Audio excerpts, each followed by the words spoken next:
আজি হৈছে ২৬ জানুৱাৰী আৰু আজি ২৬ জানুৱাৰী বুলি আমি বাহঁতে মিলি একেলগতে এসাঁজ ধুনীয়াকৈ খাওঁ বুলি ভাবিলোঁ। সৰু সুৰাকৈ আৰু এটা চিম্পলকৈ আজি এটা খানা খাম বুলি ভাবিলোঁ। যিহেতু আমাৰ ১ জানুৱাৰীত এইবাৰ খানা খোৱা নহ'ল, খানা খোৱা প্লেন কৰিছিলোঁ কিন্তু খানা খাবলৈ নহ'ল তেতিয়া। সেইকাৰণে ভাবিলোঁ এইবাৰে খাওঁ বুলি ২৬ জানুৱাৰী বুলি। এতিয়া ধুনীয়াকৈ সেইমতে মাংস অলপমান আনি ল'লোঁ ঘৰৰ পৰা, এইটো সিটো বস্তু তুলি পিনি এতিয়া ধুনীয়াকৈ এটা খানা খাম বুলি ল'লোঁ। এইফালে বায়ে কেৰাহীত তেল দিলে আৰু ধুনীয়াকৈ এতিয়া চিম্পলকৈ বনাব আৰু কিন্তু খুব টেষ্টি হৈছিলে খাবলৈ। আৰু এইফালে আমাৰ জেগাটো দেখাই দিছোঁ ধুনীয়াকৈ। আমাৰ ঘৰৰ পিছফালে পথাৰখনতে এনেকৈ বহি লৈ খাবলৈ লৈছোঁ আমি। আৰু দেখিছেনে কালাৰটো কিমান ধুনীয়াকৈ ফুটি উঠিছে, এতিয়া ৰঙা ৰঙা একদম দেখিবলৈ ভাল লাগিছে, খাবলৈও তেনেকৈ খুব টেষ্টি হৈছিলে।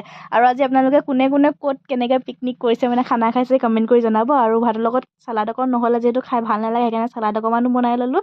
আৰু এইফালে আমাৰ খানাও ৰেডি হৈ গ'ল। তো খানা চানা খাই থোৱাৰ পিছত আমি আহিলোঁ আমাৰ নামঘৰ ভাগ চাবলৈ, যিহেতু বনাই আছিলে নামঘৰ ভাগ। তো আজি ভিডিঅ'টো ইমানেই, বাই বাই গাইছ।